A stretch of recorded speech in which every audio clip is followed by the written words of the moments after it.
Let's look to our friends at FPI to see what Virginia might be finishing up in football this year. Chris Graham here, 1-5 Virginia, midway point of the 2023 football season, and it's because of the bye last week, not a lot to talk about.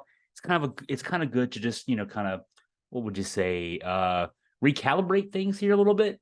So the first half of the season, the schedule was supposed to be the easy part. If you remember back when I wrote and published a preseason preview, and I was trying to be optimistic at that time. I mean, and I think for some reason we'll talk about that in a second. We had reason for optimism. I thought that best case scenario could have been maybe even 5-7 going into this season. Well, 1-5 doesn't obviously lead to that. But you had the game with JMU. Virginia lost that one by 1. You had the loss to NC State. Virginia lost that one by 3. And then you had the loss to Boston College by 3. The NC State game was a field goal at the end of the game on the last play, walk-off field goal in Charlottesville. That game was actually, I didn't, when I was going with a 3-3 start for Virginia in the first 6 games before the bye, that was not one that I had Virginia competitive in going in. And then the BC game was a field goal with like a minute and a half to go, I want to say. And so those were very winnable games. The JMU game, 36-35 loss, led 35-24 with 12:06 to go. Storms come to the area, chase everybody off. JMU regroups and comes back, scores 2 touchdowns in the final minutes to win that game.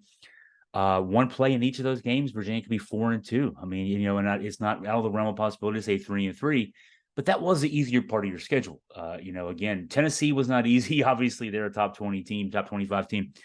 But JMU was very winnable game. Maryland, I think, has lost still just the one game. Virginia led that one 14-0, gave a momentum change with a kickoff return touchdown right after the second score that made it 14-0.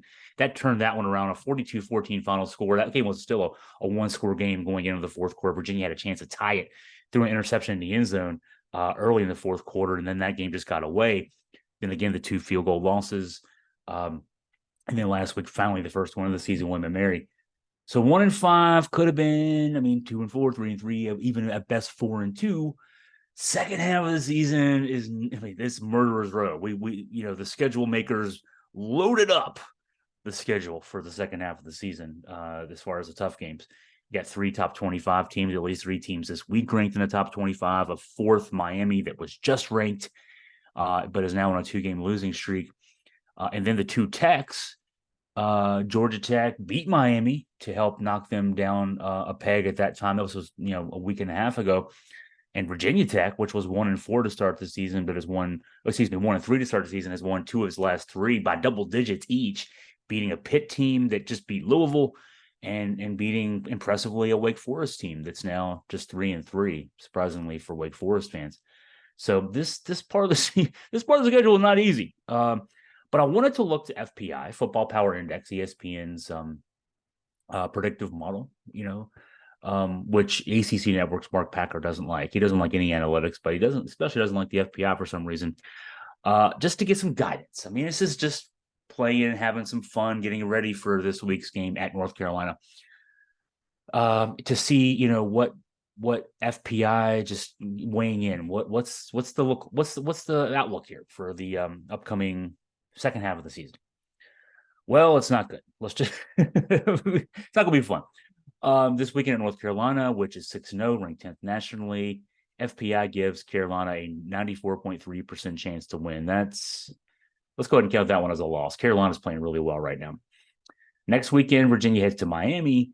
Now, they're on a 2-game losing streak, and they got Clemson this weekend, and that's sort of I don't know, for the elimination game. Those 2 teams are probably already eliminated from the ACC championship game race because they both have a couple of losses already in ACC play. But certainly the loser of this game is definitely long since out of the race for the number 2 spot in the league. So Clemson, that could be a 3rd loss for Miami at this stage. So that said, FPI, I'm saying that to say there's hope, right? FPI has Miami right now at a 93.6% win probability over Virginia. That game is in Coral Gables. I don't know that it's going to be that much of a much of a win, much of a discrepancy, if you want to say. But Miami's still going to probably win that game, you have to assume. So there'd be a couple of losses already. Weekend of November 4th, then the first Virginia returning home for the first time in a while. Georgia Tech coming to town. FPI has the Ramblin' Wreck at a 66.9% win probability. So a little closer, certainly from the probability standpoint. I'm going to put this one in the toss-up category just for now. Certainly, Georgia Tech owns that win recently over Miami, but they also the week before that lost to Bowling Green by 11 points at home in Atlanta.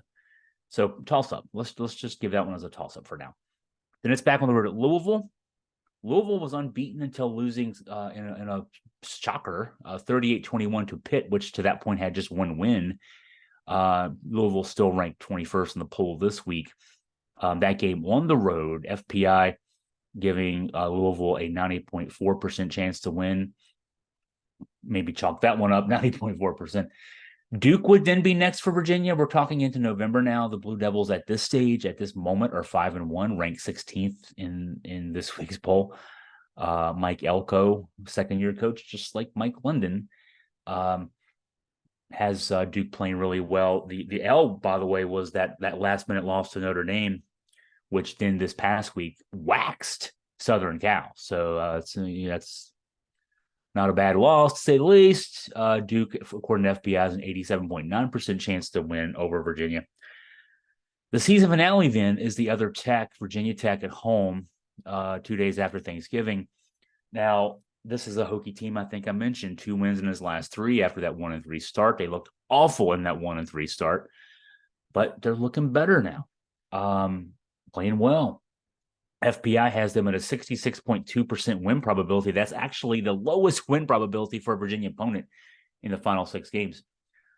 I will say, though, that I hate to say this because we say this every year, but, and I joked in the column I wrote that Virginia Tech has won something like 99 of the last 100 in this series. It's not quite that bad, I guess, dating back to 2004.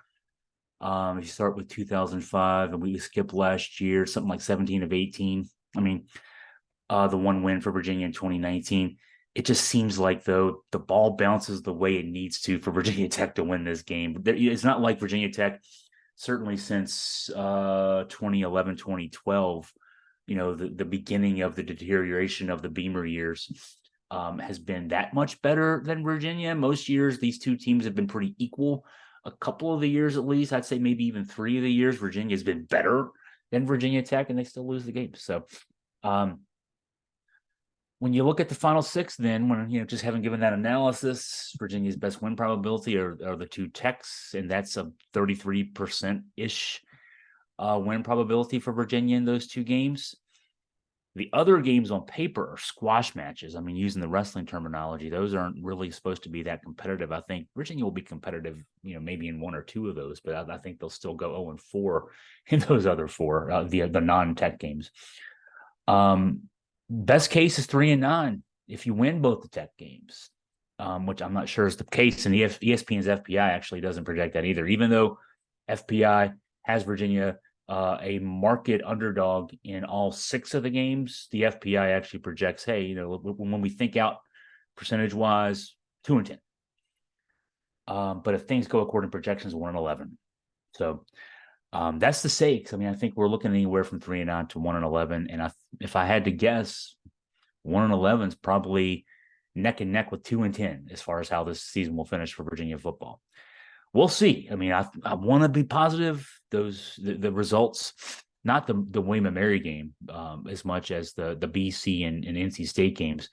Virginia was competitive in those games. Had 14-point halftime lead with NC State. Hung with Boston College. Hung with NC State for a good portion of that game. That's an NC State team, though, unfortunately, that is reeling right now. But that's it. Okay. Let's be positive here. I think 3-9 is certainly doable. Let's hope. If you want to check out other stuff we've got from an audio and video perspective, go to our website, AugustaFreePress.com. We're on YouTube.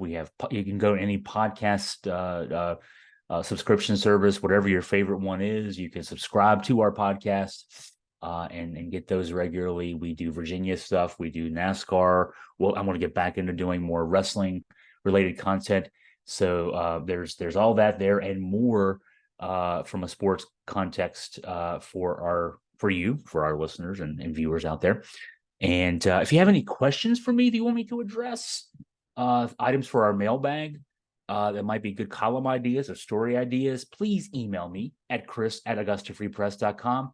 Hey, it's been great talking with you, and I look forward to talking to you again soon.